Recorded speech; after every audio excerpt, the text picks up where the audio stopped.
everyone, I'm Emerald Louu. This is my channel on YouTube and I'm so happy to see you, Deontay and Nicole. So this was the episode that Nicole was going to meet Deontay's mom. Deontay and Nicole were cleaning up the salads and Deontay was making the food. Nicole went to the room to call Tia. She saw the sex toy. She was disgusted. Prior to that, Nicole finally told him how much the procedure for the breast augmentation, I guess that's what you would call it, cost. And she was like, oh, well, you told me you were gonna do it for me. Now you're acting like you don't have enough money. And he was like, well, if I have to not pay my bills to do it for you, then I will. She's like, oh, you would do that for me? And I'm like, but if he don't pay the bills, then he's not gonna have a house. He might not have a car. Are you still gonna want him if he's homeless and carless? And where he gonna live? With you and your mom? Like, I don't know why you would think that is like a badge of honor like that. It's like, oh my God, so sweet that he would be willing to not pay his bills and be homeless just so he can get some boobs, unless you were selfish and didn't really like him. She calls Tia. She's like, can you come pick me up? I don't want to meet his mom. Oh my God, he's so disgusting. And this episode, Deontay had some bass in his voice, and Deontay a little bit kind of gave me DVTs because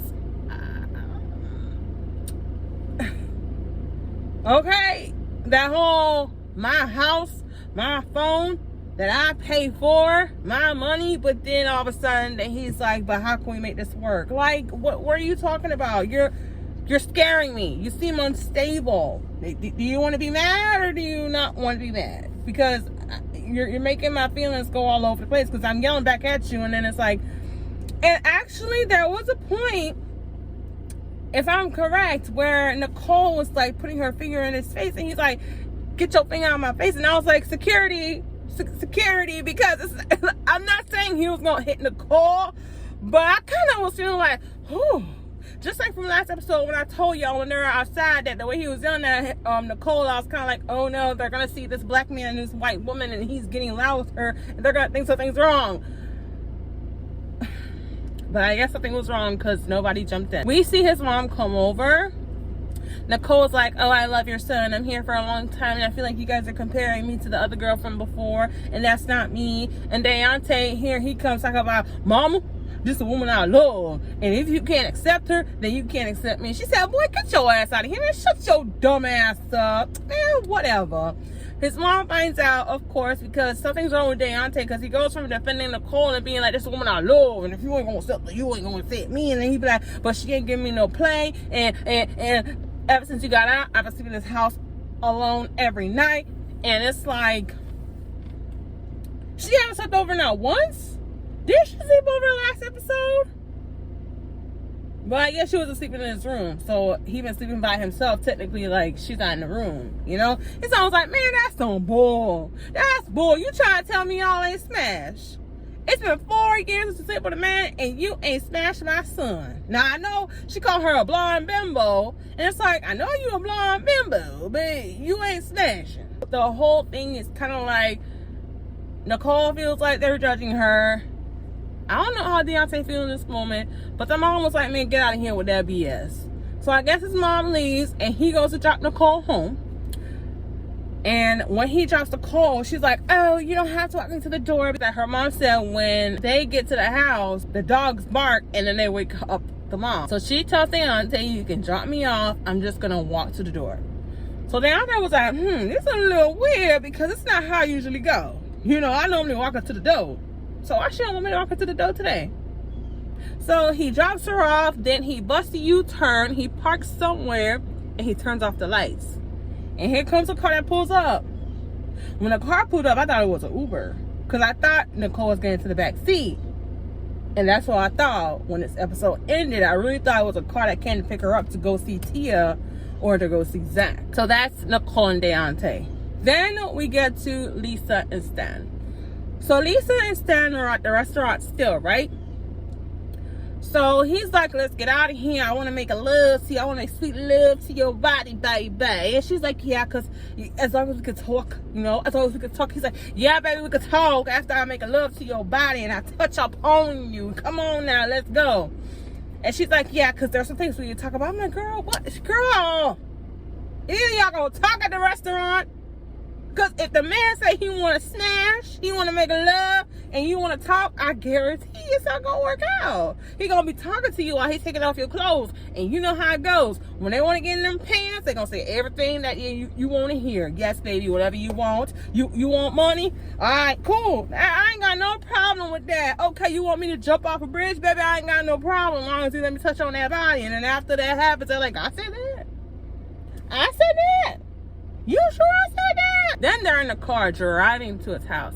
She gonna talk about, you say you was gonna give me $5,000 to get a core. I need a core, and I need a new place for 46 months. I didn't know they do 46 months lease, Lisa. I thought it was either 12 months. Now, actually, they have 18-month leases, and then they have month to month, which is a lot of money. She's like, oh, I need my own place for 46 months because I need my own space because I don't know what's going on, and da. And I'm like, you really think Stan is really a millionaire? Because, you know, maybe his assets are worth $1 million, but I'm looking at his house and his car like, millionaire. I'm not saying there's anything wrong with the convertible car that he drives around in, but if you say so. Stan pointed out to her that you don't have a license. She's like, don't worry about that. Let me worry about that. I just need my car. And he's like, see, that's your problem. That's your problem. You just being unreasonable right now, because how you gonna have a car with no license? She's like, I just need my $5,000 so I can get a core, and I need my own apartment. And I'm like, this is what had me like, nah, girl. Stan gets the red and blue lights behind him, right? And he gets pulled over. Either he ran a red light or he ran a stop sign, because 1 second the officer said he ran a red light, but then the officer also said you gotta stop driving past stop signs in front of an officer. So I don't know. When they're getting pulled over, at least it's like, oh my god, oh my god, oh my god, there's a cop. Oh my god, every time I get pulled over, it never comes out good. Oh my god, I have 15 felonies, 14 of them are drug related. Oh my god, if they see me in here and ask me for my ID, I'm gonna go to jail. I'm gonna go to jail. I just got out of jail. And I'm like, unless you have contraband on you, how are you gonna go to jail? Unless you have drugs on your person, how are you going to go to jail, Lisa? Because even if you're a felon, I'm assuming now, I'm not a felon, I don't know nothing about this, but I'm just logically thinking. If you don't have any drugs on you or anything illegal, they can't send you to jail. That's what I'm thinking. Right? And Stan told her, girl, what your problem is? I'm the one driving the car, not you. They're going to ask me for my license, not you. Like, what are you talking about? And she's like, oh, he's not worried about me. He's like, I have PTSD. Understood. But do you have drugs on you, Lisa, that we don't know about? Did you buy drugs when you were out? Because why are you freaking out right now? Give Stan a warning, and he's like, you see, he thought my record was clean, and he gave me a warning. And he went from calling the officer a son of a B to saying a good man. And it's like, so if you're this worried about getting pulled over in Stan's car, and you want Stan to get you a car, so when you're the driver without a license in a car, how do you think that's gonna work, Lisa? I'm starting to realize more and more that Lisa's a little bit not thinking right, because at first I was defending her about her son, but then when I had watched that episode back again, I realized that she wanted to move her son into Stan's house. I missed that part of the episode, which had me like, and I was going out for her, talking trash about Stan. She's the trash. Now this is where I really was like, Lisa, you's a dummy. Okay, you's a dummy. Okay, what happened? Stan parks the car, they get out the car, they're walking into the house. Instead of letting them settle in, instead of teasing Stan and making him think something was gonna go on, but then telling him like, but I'll give you it when you really do this and this and this. No. She starts to nag Stan, and you know Stan said, I wanna go home and make love to you. You know Stan wanna go to the house to smash. You knew he did. He ain't lie about that. And you get to the house and then you want to start bucking up and talking. No, ma'am. No, ma'am. That's not how you do it. You get your stuff, you put him in a room, you close the door. He says, come on. You say, baby, let's go sit down first. Let's have some more wine. You know, let's have some wine. And you be like, oh, you want to do this, so here's what I need from you. You seduce him with your womanly wiles or whatever the hell that word is or whatever. And then you get what you want. Tease him a little bit. You could have kissed him on the neck or whatever you want to do with his body. And then be like, that's more where that came from when you do this. And he kicked her out. He put her stuff outside, and she was walking, and I guess she was going to call another Uber. I don't know if she's going to go back to the same hotel, because I don't know if her reservation was still active or if it was terminated, but she going back, y'all. Like, so that was Stan and Lisa, Anissa and Jeff. Y'all, why is half of Jeff's teeth missing from the bottom row of his mouth? Half. Meaning right here has some, and on this side they ain't got none. None of them. None of them. And on this episode, Anissa goes to pick up Jeff from jail. No, the halfway house, right? They go to the house. No. Before we get to that, they in the car. Anissa said, we're gonna get married on a bridge, in the forest, on the land, in the middle of a ranch, in the middle of nowhere, and it's gonna be beautiful. And then Jeff was like, yeah, so the BOP said that they had to approve us getting married, because, you know, I gotta get permission. Really? So she's like, oh man, really? And he's like, yeah. And Jeff tells us he never planned to go to actually meet with Anissa until this time. So something happened, because he never really wanted to be with Anissa. He was just taking her money, but Anissa don't see that. She don't know that. He tells her that they have to get permission to get married, I guess. They roll up to the house. He goes to charge his ankle bracelet, and then she's like, no, baby, I want to get down. I want to do some things to you, baby. Let's go to the bedroom. You know, let's go to the bedroom and do the boom boom. So they go to the bedroom, and I did not want to see them kissing. But they kiss, and then I guess, is it the next day? It has to be the next day, I think. She makes breakfast, and they go outside. He said, I got a secret to tell Anissa, and, but I'm not going to tell her right now. And then Anissa's homeboy comes, and he tells the homeboy and said, oh, this is a test to see if he's going to tell her. Hello, dumbass. He has loyalty to Anissa because that's his homegirl, not to you. Like, who the fuck are you? Like, to think that he's supposed to have some loyalty to you when you is a new dude that his homegirl been talking to for 11 years, I think, that's ditched her twice. It's this third time that you show up and you tell me some shit and you want me not to say anything because I'm supposed to have some type of hidden loyalty to you, the stranger, against my friend. I don't know how he came up with that logic, because he don't know you. And that's them. Let's talk about Courtney and Josh. Courtney and Josh. I'm gonna start off with saying that let this be an example to never put yourself in harm's way. Never sacrifice too much for someone. Courtney is arguing, not really, but kind of, with Josh because Josh is playing video games all day. And she's like, it's like you're in a cell because all you do is play video games and then that's it. So she goes to meet up with her friend Audra, right? Audra meets her at this bridal shop, and I'm looking like, so Courtney and Audra are not gonna wear a mask? Because everybody else seems to be wearing a mask in the episode when they go somewhere, but okay. So they go dress shopping. Audra asks what's going on, how's it been going? Courtney tells everyone that Josh plays video games until he goes to sleep. They only had sex about 2 times. She said a couple times, about 2 times, because he's tired.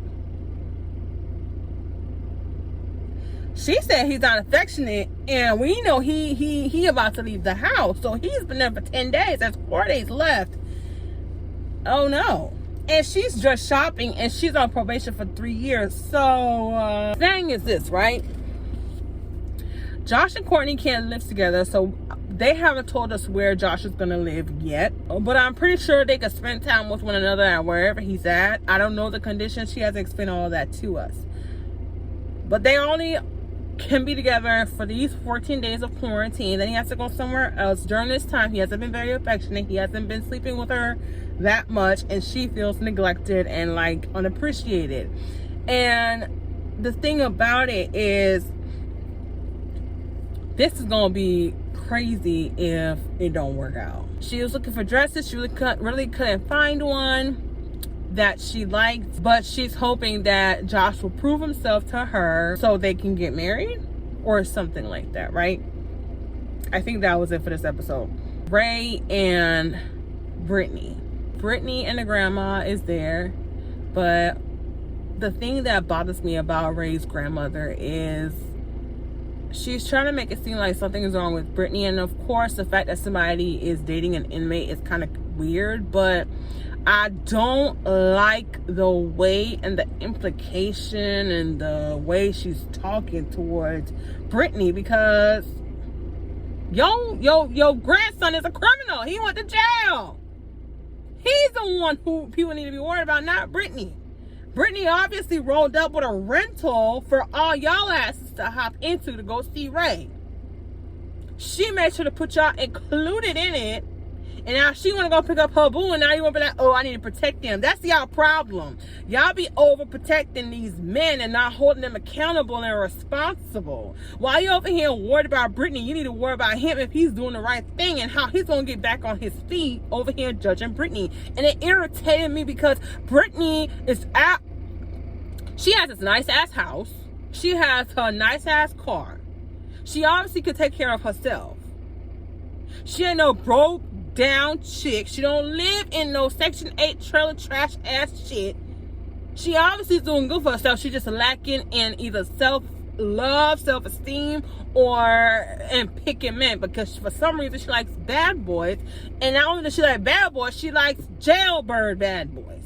But okay, she picks up Ray. They go to the house. They get into the house, and they're in the bedroom sitting in front of the bed, and it's just awkward. And it's like,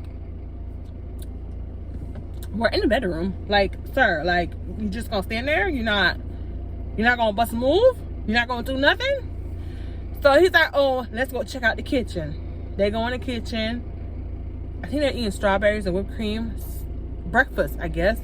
And they go to the bedroom and they finally get some. They finally do some finds. But also, Ray said, it's been 4 years since I had sex with a woman. And then there was his face. And I don't know if production is being shady or not. I don't know if production knows something that we don't know. But they're giving me a little bit of implication, a little bit of shadiness, and a little bit of a teasing, trying to make it seem like, I ain't gonna say it out loud, but if you called it, you called it. And I think that was them. All right, so I think I covered everyone. We didn't see Doug and Rachel in this episode. They're in the next one. This was my review for Love After Lockup Season 3, Episode 41, Sex, Dolls, and Booty Calls. Let me know what y'all think about my review. Let me know what y'all think about this show. Please don't forget to like, comment, subscribe, and come back to my channel. And I'll see y'all on the next one. Emerald Louu, and I'm out.